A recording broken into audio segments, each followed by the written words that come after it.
Hollywood has been propagandized. And it's an interesting thing about the left, you know? One would think that you could look around the world in the recent history of the world, and you would see every time socialism or communism, Marxism, takes root in a country, the country is destroyed in some way. Look at what is happening in North Korea. Look what's happened in Poland when Russia took over. Look what happened in Cuba.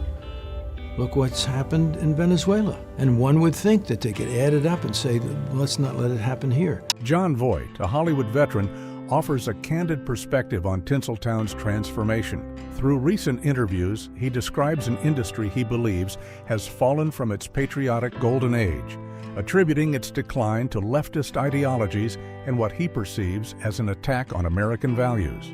All these wonderful heroes of mine when I was a kid, all of the great stars of that time, Clark Gable and Tyrone Power and Jimmy Stewart, all these guys were in the service. And they did dangerous jobs too, but they all served, and they were all very patriotic people. This era of Hollywood, in Voight's eyes, represented a time when the film industry and its stars were aligned with traditional American values. However, as he recounts, this harmony was not destined to last. Voight identifies a pivotal moment in Hollywood's history that he believes marked the beginning of its downfall. And then it came to the 60s, and it seemed to fall apart in the 60s. That time is when this kind of leftism struck, and this anti-American feeling was inserted into our society using the Vietnam War. I had a big hit at the end of the 60s, and so I became part of this group of people, these young lions that were coming forth, you see, that were all negative about our country, speaking out about the war. The actor's candid admission of his own involvement in this shift demonstrates the pervasive nature of the change. Voight doesn't shy away from acknowledging his part in what he now sees as a misguided movement. This personal evolution mirrors the larger transformation he perceives in Hollywood. Voight goes on to describe the aftermath of this ideological shift, painting a grim picture of the consequences.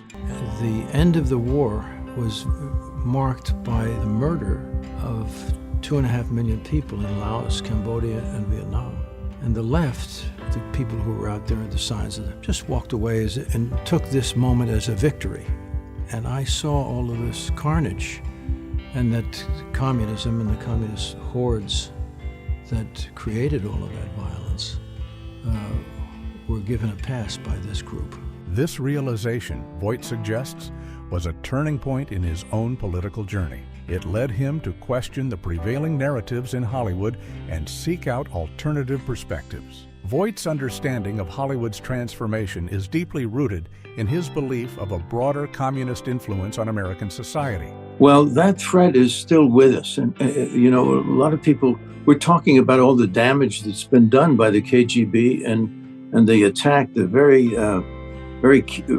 clever, really, attack on our country through the insertion of people into our society, trying to, and there's a menu that was explained in a book by Ben Carson recently, and a book that came out in 1958 by a former FBI agent who put out the menu of the KGB. Nobody paid much attention to it, apparently, although it was in the congressional record. All these things that they intended. Let me give you just a small list. They intended to take over the universities. Their intention was to take God out of the schools, to create dissension between people based on race, based on gender, based on age, to take over both parties, both political parties, if possible, to take over the press, to take over Hollywood.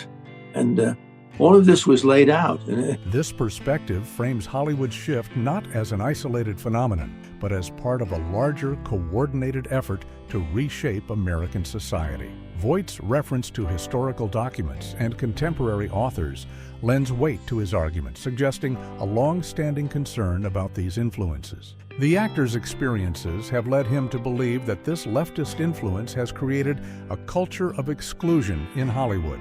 If you're a conservative in Hollywood, you're on the outside, and you don't have an easy chance for a career. You know, people can hire who they want. It's a free country still.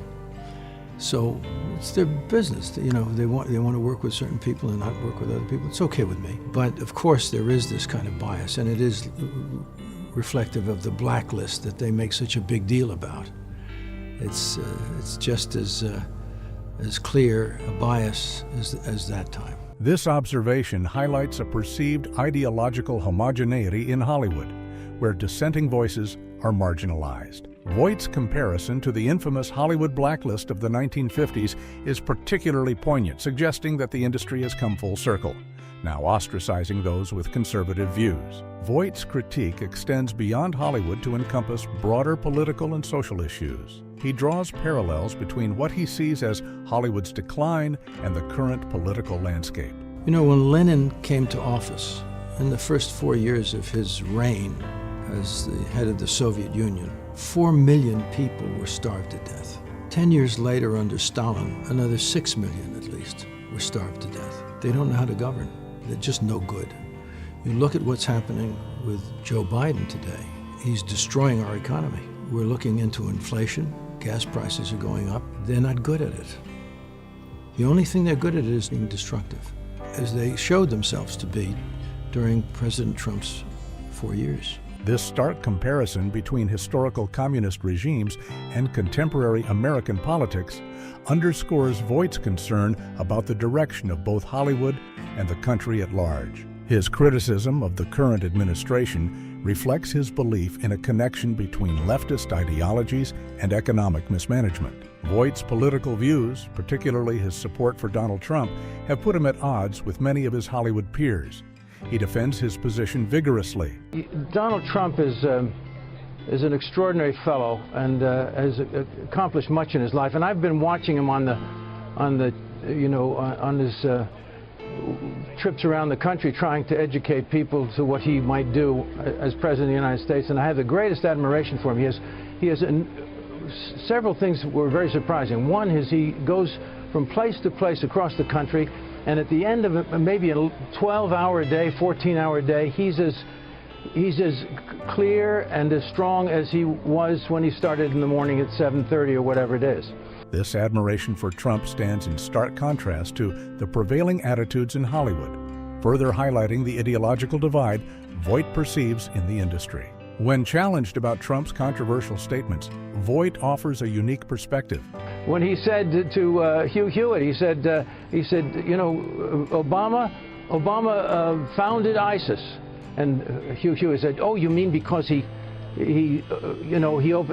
pulled the troops out and left that vacuum, and Donald said he founded ISIS, and the people who are listening to it got an education because they didn't know that he pulled the troops out. So many people don't know anything, but the basic truth is that without that movement of troops out of Iraq, ISIS would not have come to be. This defense of Trump's rhetoric demonstrates Voight's belief in the importance of provocative statements to educate the public, a stark contrast to the more cautious approach typically favored in Hollywood. Despite his criticism of Hollywood's current state and the broader political landscape, Voight remains optimistic about the future. But thank God for our founding principles and our founding documents, and especially the Constitution. Even though it's been eroded and attacked, still enough of it has kept us alive. And I believe that we're going to prevail. That's what I believe. I believe all these wonderful people that have stepped up and can explain things to the American people. And once a person gets connected to the truth of things, they don't leave it. The truth is God's truth. Truth is God. Good is God. And we're fighting lies. This expression of faith in American institutions and values serves as a counterpoint to Voight's critique of Hollywood and contemporary politics. It suggests a belief in the resilience of traditional American ideals in the face of what he sees as corrosive influences. Jon Voight's perspective on Hollywood's transformation offers a unique insight into the industry's evolution, from the patriotic stars of the Golden Age to the current political divide. His personal journey from a young actor in the counterculture movement to a staunch conservative voice reflects broader societal shifts. Voight's narrative, whether one agrees with it or not, highlights the impact of ideological changes on the entertainment industry and raises questions about diversity of thought in shaping cultural narratives. As we consider the future of Hollywood and its influence on society, Voight's story serves as a reminder of the ongoing tension between artistic expression, political beliefs, and the importance of maintaining a plurality of viewpoints in our cultural institutions.